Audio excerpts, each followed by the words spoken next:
Ladies and gentlemen, welcome to the Balboa Show, and in this video we're going to be talking about everything we know regarding rumours along the lines of locker codes, and we're also going to be giving some thoughts about the secret superstars and kind of how they could do that this year in WWE 2K20. Now in 2K19 we hardly had any DLC in regards to locker codes. Now we had one, I think it was at Royal Rumble or I think it was Fastlane time, and we got some sort of creation parts along the lines of kick pads and I think a mask of some sort, and they usually give those kind of items through the My Towers and allow people to play through the towers and gain those unlockables. Now Cam asked King Mo, do you know if the hairs from the in-game models in 2K19 will be included in 2K20 CAS Create a Superstar like they were a couple years back? Do you know why they haven't done that since then? Us core creators were so happy when they added a majority of women's hair into Create a Superstar. King Mo responded by saying, I see various new hair options in CAS. Can't tell if they're from 19's game model at the moment for 19 last year. They were initially planning to release attire hair creation parts that were locked behind in-game characters as part of locker codes and gifts. So last year they actually were planning, according to this rumor, to allow superstars to unlock new hair types and creation parts via locker codes and gifts, maybe even giving players a kind of loot boxy kind of things would be another good option to add into the game. Not that you have to pay for loot boxes, but rather that they can just give like a present to everyone in the game. You open the present and a gift comes out, but I guess locker codes is the way they should do that anyway. So basically give a locker code and then you get a new hair part, new creation part. That is what everyone expected last year, and they only done it once. Now there was so much hype around it, there was so much speculation, especially with the NBA 2K series that really utilized that as well. In WWE 2K19 we really wanted to see that, especially with secret superstars, secret attires, new arenas, all that kind of good stuff. We really wanted that, but unfortunately that never came to fruition. Now this year I think it's going to play out a little bit different, and maybe there's more opportunity to do it.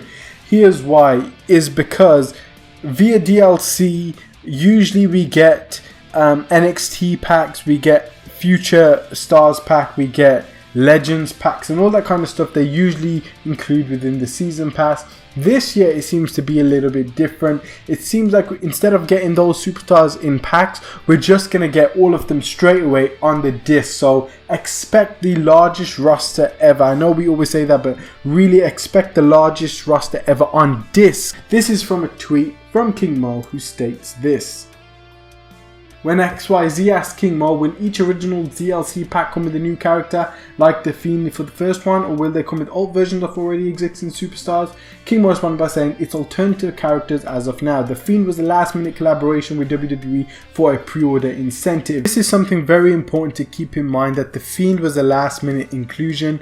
It's really not even a new superstar, it's Bray Wyatt. It's another gimmick of Bray Wyatt. So they already had Bray Wyatt scanned, they already had, of course they had to do a rescan as well, but they already had Bray Wyatt scanned from before. So it's basically alternating Bray Wyatt's models, older model, and then redoing his Fiend model and allowing new animations. So it's not like they had to properly add a brand new star into the game. They already had Bray Wyatt, but the fact that they can get all this updated with his new entrance and all that kind of good stuff is a great thing to keep in mind for 2K20. So far, the WWE 2K20 Originals is the only DLC slated for WWE 2K20.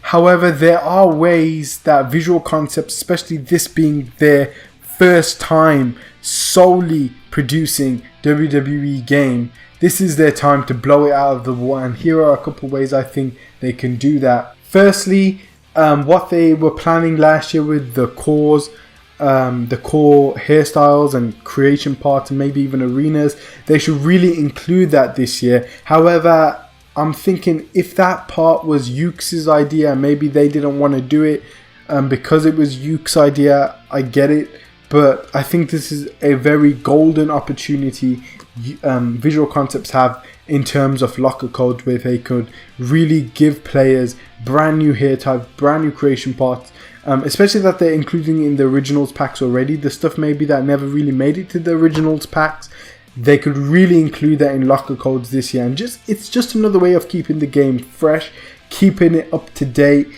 giving players, especially core creators, more tools to craft unique superstars, unique attires.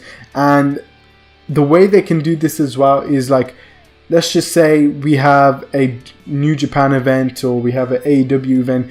We can get, like, they could basically get one of those kind of attire parts that we've probably seen in those events that aren't really in the WWE games, maybe like a special kind of jacket with spikes and it never really made it to the WWE games. Maybe get that or a similar item to that into the game as a kind of nod to that. I know WWE don't really do like inter-promotional stuff, but that's just a way, like, it could kind of be like a kind of nod to core creators and giving them some kind of tool and creation part that goes along with what's the recent kind of attires in the wrestling world today, if that makes sense. I hope I didn't really confuse that point there. Another thing they could include that would be absolutely insane, and this is probably my biggest thing that I really want them to do, is to include superstars from NXT that are new. For example, Damian Priest, maybe some breakout tournament stars, maybe some performance center stars like Trevor Lee, and I know his breakout tournament, but some NXT superstars, maybe like ALIYAH, or if some NXT UK superstars never really made it into the game, but they were on the roster for ages. For example, like last year, Brian Kendrick, he was in the game last year, and Buddy Murphy, he was in a previous game, however he never made it into that game. Hopefully, I think a great way they could include them rather than put them in the originals packs, especially if they already have all those originals packs like developed and they don't really want to add some random superstar. For example, like let's just give an example of a superstar. Let me think of one. DJZ. Imagine if the Halloween pack came out and they just included DJZ because they wanted to include a new superstar, but they never had time to alternate his character. I think that they wouldn't just add a random superstar to those packs. I think a great way to do it is to just give them as free DLC, especially the fact that Visual Concepts is producing, this is their first sole game they're producing without the help of Yuke's. It's a great way to get audiences and fans on their side. I've said this before, I'll say it again, it is a flipping great way, and to give it via locker codes for free would just allow players to appreciate Visual Concepts as a developer, and it would be a very major thing. It would be a big thing, especially for those who love playing in universe modes. I love playing in universe mode. Just to give more superstars for free, especially, would just be insane. I think that would be a great thing that they could do in 2K20. Maybe 1 or 2 superstars every 3 to 4 months, or at every big pay-per-view like Royal Rumble, WrestleMania, SummerSlam, especially in SummerSlam time, as the game gets really dated by then. And we already be looking forward to the new game, but maybe to add 1 new superstar at that time, and not a very high profile one. Of course, you want to save them for the next game's release, but to add a small superstar, maybe like ALIYAH. I know a lot of people probably say, oh, I wouldn't even go back to the game for ALIYAH, but it's just something that they could do just to keep the game a little bit fresh, and just to know, like, we're not going to abandon the game after a certain months have gone by. Also, if they could include secret superstars and attires via universe mode or GM mode that they never announced, they never showcased before, they never talked about, and then we played the game and we've done a secret level or like just a normal level, and then once that level has been done, we see like a superstar that they never even announced in the game, or like in universe mode at WrestleMania time, we have a brand new, we do the John Cena entrance and we have a brand new John Cena attire. I think that was one of the best things they did back in SVR 2011. And you do the Undertaker streak and something happens, or in universe mode, Vince McMahon comes out and says, that's not your only match tonight, there is one more opponent you have to face tonight. Then we get a brand new superstar who wasn't announced in the game. I think those superstars were announced before that game came out, but imagine if they did that where we think that superstar is not in the game because they never announced it at the roster reveal, but they were in the game and it's a secret surprise. I think that would just be something the developers should really consider. I think that would be just so cool, especially for fans, and it just gives that element. I mean, that's what happens in professional wrestling, especially like at Royal Rumble time. Like, you don't know who's going to be in the game. Maybe playing a Royal Rumble match and out of nowhere one of the participants, like, you tried to, like, you didn't even expect them to be in the game and they just came out via the Royal Rumble. That would be absolutely insane. I think that's a great way, a great thing